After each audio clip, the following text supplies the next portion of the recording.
não aceitou. Se fosse com você, você aceitava? Fui traído. Posso me divorciar e casar novamente? O que a Bíblia realmente diz? Em Mateus capítulo 19, versículos 3 a 12, os fariseus eles aproximam de Jesus fazendo uma pergunta meio que capciosa, para tentar colocá-lo à prova como era costumeiro. E a pergunta era a seguinte: é lícito um homem repudiar-se da sua mulher por qualquer motivo? Essa pergunta dos fariseus é muito interessante porque remonta ao período do Antigo Testamento na Torá, na lei de Moisés, lá em Deuteronômio capítulo 24, a partir do versículo 1. Em poucas palavras, nós vamos analisar rapidamente, resumidamente, o texto do Novo Testamento e o texto da Torá e fazer uma boa interpretação, a melhor possível, desse texto para entendermos um pouquinho. Vejamos, portanto, o texto de Deuteronômio capítulo 24, versículos de número 1 a 4. Se um homem casasse com uma mulher e depois não a quiser mais por encontrar nela algo que ele reprova ou coisa indecente, dará certidão de divórcio à mulher e a mandará embora. Se depois de sair de casa ela se tornar mulher de outro homem e este não gostar mais dela, lhe dará certidão de divórcio e a mandará embora. Ou se o segundo marido morrer, o primeiro que se divorciou dela não poderá casar-se com ela de novo, visto que ela foi contaminada. Seria detestável para o Senhor. Não tragam pecado sobre a terra que o Senhor, o seu Deus, lhes dá por herança. Os fariseus usaram esse argumento. Se encontrar coisa indecente na mulher, pode mandá-la embora.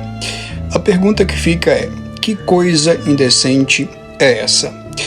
Havia duas escolas judaicas ou hebraicas no período do Antigo Testamento e também período do Novo Testamento que interpretavam as Escrituras. Dois tipos de escolas judaicas: a escola do Rabino Shammai e a escola do Rabino Hillel.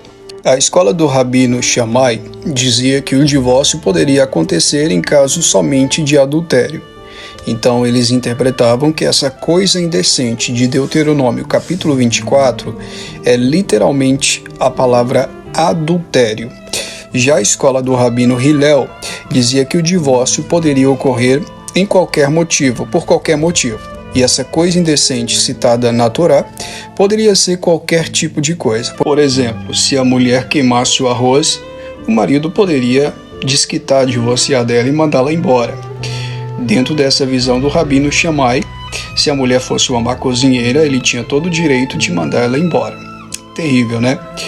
Jesus, que é o mestre dos mestres, o mestre por excelência, o rabino por excelência, interpretou essa questão de acordo com sua própria interpretação, porque ele é a própria palavra, ele é a própria escritura. E veja que Jesus ele vai voltar novamente na lei, porque ele precisa cumprir todos os requisitos da lei, e ele vai dizer que no princípio não era assim. O plano original de Deus é que o casamento dure para sempre. Jesus ele não vai radicalizar a situação e muito menos abrandar a situação. Ele só vai regular as pontas e mostrar a sua interpretação sobre o assunto. E vejamos o que Jesus diz em Mateus capítulo 19, versículos 3 a 12.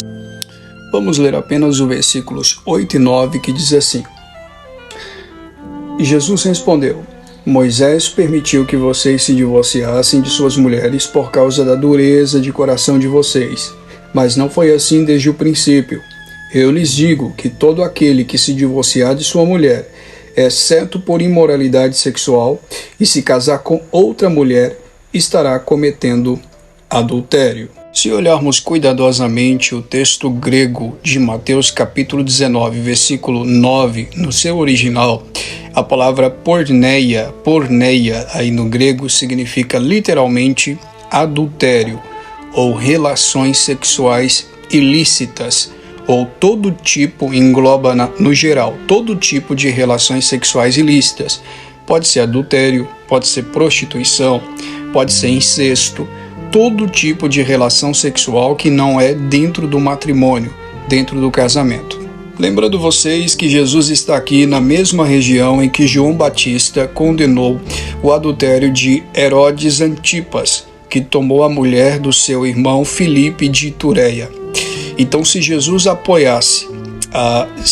não apoiasse o divórcio em caso de adultério, ele estaria contradizendo o próprio João Batista, que acusou o rei Herodes Antipas de adultério.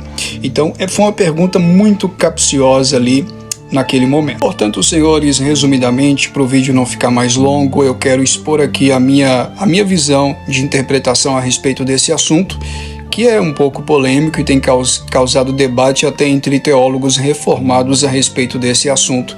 Muita gente vai divergir desse assunto, eu tenho certeza. Mas a minha visão é que o divórcio ele é permitido apenas em 2 casos específicos. O caso de adultério, Jesus disse que por causa da dureza do coração, a gente sempre recomenda o perdão, a reconciliação, mas tem hora que não dá, tem casais que não conseguem.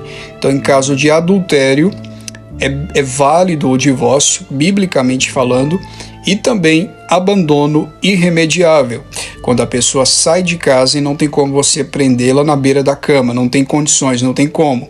Então, nesses 2 casos, adultério e abandono irremediável, é possível sim o divórcio, ressaltando que eu nunca recomendo divórcio para ninguém. A recomendação sempre é a reconciliação e o perdão, mas em casos em que não há como reconciliação, o adultério e o abandono irremediável são cláusulas que a Bíblia põe para o divórcio.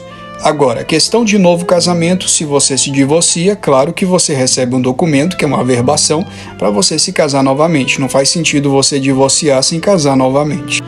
A questão do abandono irremediável está em 1 Coríntios capítulo 7, versículo 15, que é quando o descrente, o apóstolo Paulo diz que se o descrente quiser se apartar, que se aparte, porque Deus nos chamou para a paz.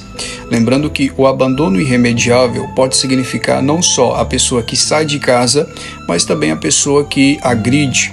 Na verdade, quem agride está mais do que abandonando alguém, não é mesmo? Então, nesses casos, é possível sim o divórcio e o novo casamento.